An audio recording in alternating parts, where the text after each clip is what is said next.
इस जिंदगी का कोई मतलब नहीं है, मगर इस जिंदगी का मकसद है और वह है उद्धार। और उद्धार सिर्फ एक ही नाम में है और वह नाम है प्रभु Yeshu Masih. Praise the Lord.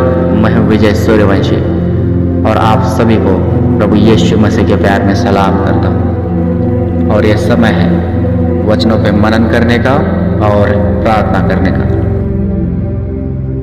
आज का वचन है प्रकाशित वाक्य उसका 14 अध्याय और 13 वचन। वचन कहता है, फिर मैंने स्वर्ग से यह शब्द सुना, लिख, जो मृतक प्रभु में मरते हैं वे अब से धन्य हैं। आत्मा कहता है हाँ, क्योंकि वे अपने सारे परिश्रम से विश्राम पाएंगे और उनके कार्य उनके साथ हो लेते हैं।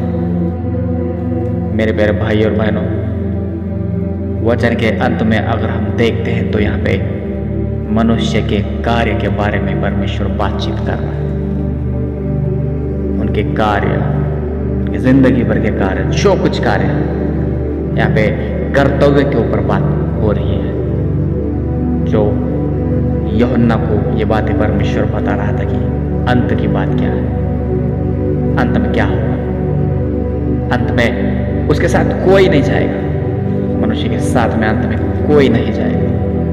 अगर उसके साथ जाएगा तो उसका कार्य जाएगा। ना माता पिता जाएंगे, ना कोई परिवार जाएगा, ना कोई दोस्त जाएगा, ना कोई दुनिया जाएगी।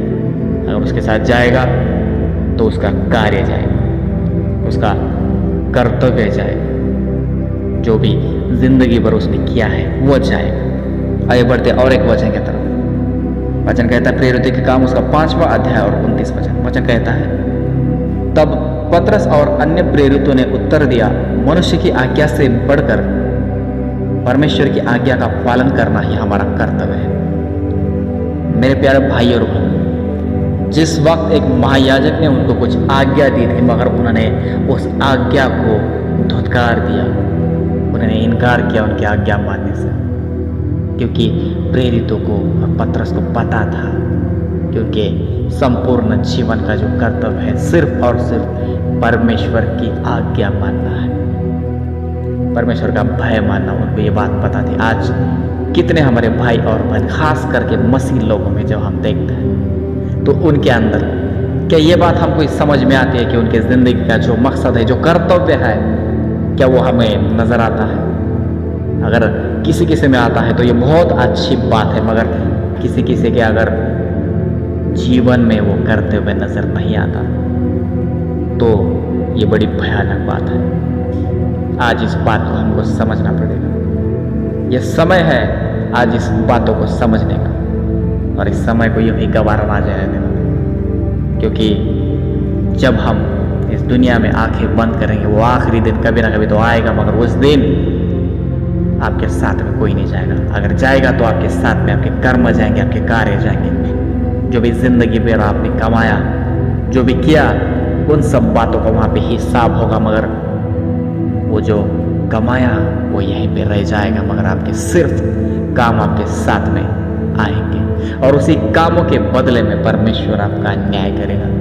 क्योंकि सब उपदेशक इसका 12वां अध्याय 13 और 14 वचन में लिखा है। वचन कहता है, सब कुछ सुना गया, अंत की बात यह है कि परमेश्वर का भय मान और उसकी आज्ञाओं का पालन कर, क्योंकि मनुष्य के संपूर्ण जीवन का कर्तव्य यही है। 14 वचन कहता है, क्योंकि परमेश्वर सब कामों और सब गुप्त बातों का, चाहे वे भली हो या बुरी, न्याय करेगा। मेरे प्यारे भाई और बहनों, वचन में लिखा है कि सब कुछ सुना गया, अंत की बात यह है, सब कुछ सुना गया, सब कुछ सुना गया। जिंदगी में जन्म के बारे में सुना गया, जवानी के बारे में सुना गया, बुढ़ापे के बारे में सुना गया, सब कुछ सुना गया। मेरे प्यारे भाई और बहनों, वचन में लिखा है कि सब कुछ सुना गया, अंत की बात यह है कि परमेश्वर का भय मान। यहाँ पे सब कुछ सुना गया, ये बात हो रही है। सब कुछ सुना गया यानी कि जन्म क्या है ये सब कुछ हमने जाना है, सुना है। जवानी क्या है ये सब कुछ हमने जाना है, सुना है। और बुढ़ापा क्या है ये भी हमने सब कुछ जाना है और सुना है। और मेरे प्यारे भाई और बहनों, अंत भी क्या है ये भी बात हमको पता चली है। वचन में लिखा है कि सब कुछ सुना गया। और यहाँ पे ये बात होती है कि जिंदगी भर का जो भी काम है वो सभी कामों के बारे में देखा गया और सुना गया, मगर वचन कहता है कि अंत की बात यह है, अंत की बात, लास्ट की बात यह है कि परमेश्वर का भय मान और उसकी आज्ञाओं का पालन कर। और क्योंकि इंसान का संपूर्ण जीवन का कर्तव्य यही है। कितने लोग हैं जो इस कर्तव्य को लेकर चलते हैं? अगर नहीं चलते तो आज के दिन आपको बहुत बड़ा मौका है, ये बिग अपॉर्चुनिटी है जो आपको इसका फायदा उठाना है कि आपको आपकी जिंदगी के कर्तव्य के बारे में आपको सोचना चाहिए।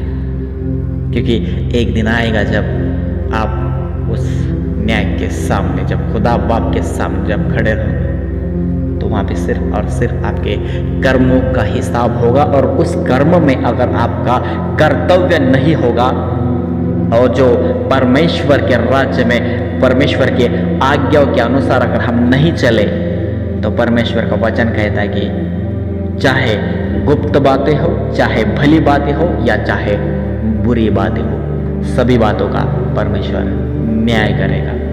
इसलिए हमको जिंदगी में हर पल ये सोचते हुए चलना है कि हमारा कर्तव्य क्या है, क्योंकि यही कर्तव्य को अगर हम याद रख के पूरे दिन गुजारेंगे, हर एक पल में अगर इसको याद रखेंगे, तो आने वाले दिनों में जब न्याय का दिन आएगा और उस खुदा बाप के सामने जब हम खड़े होंगे, तो उस वक्त हमको डरने की जरूरत नहीं है। उस वक्त हमको डरने की जरूरत नहीं है। बेशक हमारे सर के ऊपर जीवन का मुकुट दिया जाएगा और बड़े इज्जत के साथ में स्वर्ग के राज्य में आपको लेके जाया जाएगा, मगर हमने उसका भय माना और आज्ञाओं का पालन किया तो। वरना वचन कहता है कि जीवित परमेश्वर के हाथों में मिलना भयानक है।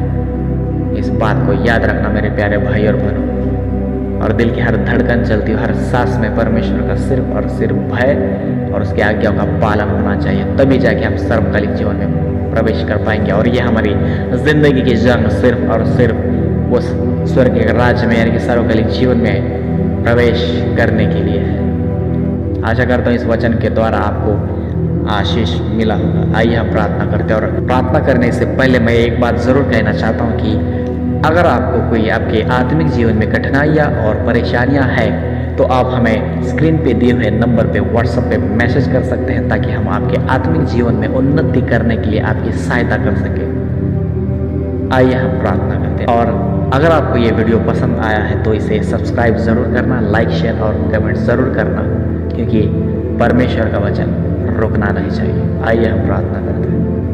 तेरे पिता परमेश्वर, मैं धन्यवाद देता हूँ, तेरे नाम को ऊंचा उठाता हूँ खूबसूरत पल के लिए मेरा राजा। और जितने भाई और बहन इस वीडियो को देख रहे हैं और दिल से सुन रहे हैं मेरे राजा, और जिन्होंने मन फिराया, उन सब के लिए मैं प्रार्थना करता हूँ मेरे परमेश्वर की तेरा सामर्थ्य उनके ऊपर आने पाए, और जिंदगी का जो कर्तव्य है परमेश्वर, जो वचन के अनुसार तूने हमको दिखाया है आज के दिन, इस दिन से लेके आने वाले अंत के दिन तक पिता परमेश्वर कर्तव्य में चलने के लिए सहायता और मदद करे। विशेष कर प्रार्थना करता हूँ मेरे राजा कि जितने लोग सुनने वाले हैं, जितने कान हैं और जो सुन रहे हैं, उन सभी का उद्धार होने दे पिता परमेश्वर। मैं धन्यवाद देता हूँ, सभी का शरीर जान आत्मा तेरे हाथों में सौंपते हुए आदर मान सम्मान और महिमा तेरे चरणों में अर्पण करता हूँ। छोटी सी प्रार्थना जिंदा खुदा यीशु मसीह के नाम से मांगता हूँ, इसलिए सुन और कबूल कर, आमीन। तो मेरे प्यारे भाइयों और बहनों, अगर इस कर्तव्य के बारे में आपको मालूम पड़ा है तो आइए इस संसार से नाता तोड़ के निकलते हैं उद्धार की ओर।